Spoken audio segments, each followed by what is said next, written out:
Hi hello नमस्ते. आज आपण आपल्या चॅनलवर घेऊन आलेलो आहोत उडदाच्या डाळीच्या वड्याची रेसिपी. अगदी पितृपक्षामध्ये देखील बनवले जातात किंवा मग विदर्भामध्ये तर अगदी स्पेशली हा वडा पावसाळ्यामध्ये तर बनवला जातोच.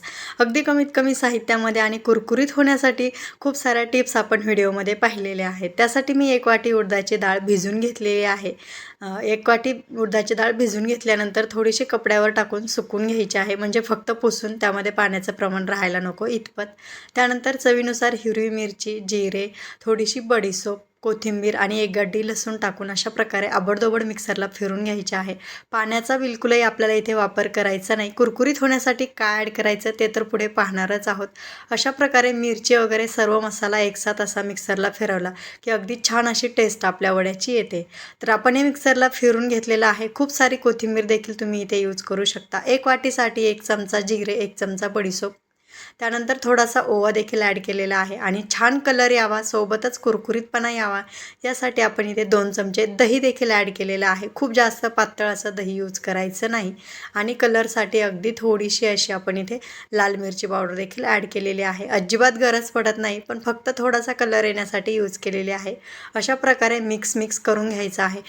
तसं पाहायला गेला तर अगदी 25% डाळ ही छान अशी मिक्सरला फिरवल्या जाते. मधल्या साईडला थोडीशी आबडधोबड फिरवल्या जाते आणि वरच्या साईडला डाळ ही तशीच राहते. त्यामुळे न घाबरता तुम्ही हे वडे नक्की ट्राय करू शकता. अशा प्रकारे हे मिश्रण मिक्स करून घेतल्यानंतर दिसतं. तर अगदीच तुम्ही अर्धा तास झाकून ठेवलं तरीही चालेल किंवा मग अगदीच रात्रभर झाकून ठेवलं आणि दुसऱ्या दिवशी याचे वडे बनवले तर अप्रतिम अशी टेस्ट आपल्याला या वड्याची मिळून जाते. तुम्ही जर इथे दही ॲड केलं तर अगदी तुम्हाला खाण्याचा सोडा वगैरे ॲड करण्याची बिलकुलही गरज पडत नाही. तर तुम्हाला इथे वडे कितपत जाड किंवा कितपत मोठे आकाराचे करायचे त्यानुसार तुम्ही इथे उंडा तोडून घ्यायचा आहे.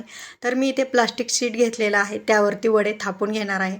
अशा प्रकारे वडे थापून घ्यायचे आणि मी इथे इतपत जाडीचा असा वडा तयार करून घेतलेला आहे. किंवा मग अगदीच ओला कपडा करून तुम्ही उजव्या हातावर ओला कपडा करून घ्यायचा आणि डाव्या हातावर तुम्ही थापून घेतले तरीही चालेल. जो हात तुम्हाला सोयीस्कर वाटेल त्यानुसार. ओला कपडा असला की पटकन हा वडा तेलामध्ये सुटला जातो. तर मी इथे प्लास्टिकला देखील थोडंसं तेल लावून घेतलेलं आहे. हाताला तेल लावून आपण अशा प्रकारे वडा थापून घ्यायचा आणि तळून घ्यायचा. तुम्ही पाहू शकता अगदी अप्रतिम असा दिसत आहे. आणि सुरुवातीला फुल फ्लेम आणि मीडियम टू लो फ्लेमवर आपण हा वडा तळून घेणार आहोत. अगदी दिसायला जेवढा छान दिसतो तेवढा खायला देखील अगदी मस्त कुरकुरीत असा लागतो. तर कलर तर अगदी अप्रतिम असा आलेला आहे. त्यानंतर लो टू मीडियम फ्लेमवर आपण हा तळून घेऊया. सुरुवातीला खूप जास्त बुडबुडे यामध्ये निघतात आणि जसजसा तळला जातो तसतसे याचे बुडबुडे कमी होतात आणि अशा प्रकारे अगदी टम्म फुगलेला वडा आपल्याला मिळून जातो. तर अशाच प्रकारे आपण इथे आणखी वडे तयार करून घेऊया. तुम्ही अगदीच वडा तयार करून घेताना खाली दही लावलं तरीही चालेल. दही लावल्यामुळे वड्याला कलर अगदी छान असा येतो आणि वडा आपला छान कुरकुरीत देखील होतो. पण ज्यावेळेस आपण हा तेलामध्ये सोडतो त्यावेळेस तो थोडासा चर वाजतो आणि तुम्हाला जर त्याची भीती वाटत असेल तर तुम्ही नक्कीच इथे हाताला तेल लावून आणि प्लास्टिकला देखील तेल लावून हा वडा तयार करून घेऊ शकता. पण दह्यामुळे टेस्ट छान येते, त्यामुळे मी सजेस्ट करेन की तुम्ही इथे दही लावून घ्या. अगदी छान अशी भन्नाट टेस्ट येते. वडा तर आपल्या इथे मस्त असा तळत आहे.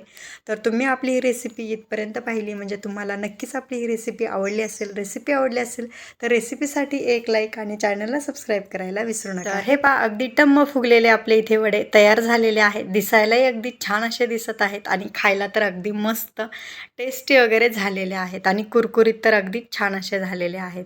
चला तर मग मी तुम्हाला इथे एक वडा तोडून देखील दाखवते. तर हे पहा आपण इथे वडे सर्व देखील करून पाहिलेले आहेत. तर मी इथे दह्यासोबत हे वडे सर्व केलेले आहेत. तुम्ही अगदीच कोणत्याही चटणीसोबत सर्व करू शकता. तोडल्यानंतर अप्रतिम असा दिसत आहे आणि चवीला तर अगदी छान असा झालेला आहे. चला तर मग व्हिडिओला लाईक करा, शेअर करा आणि सबस्क्राईब करायला विसरू नका.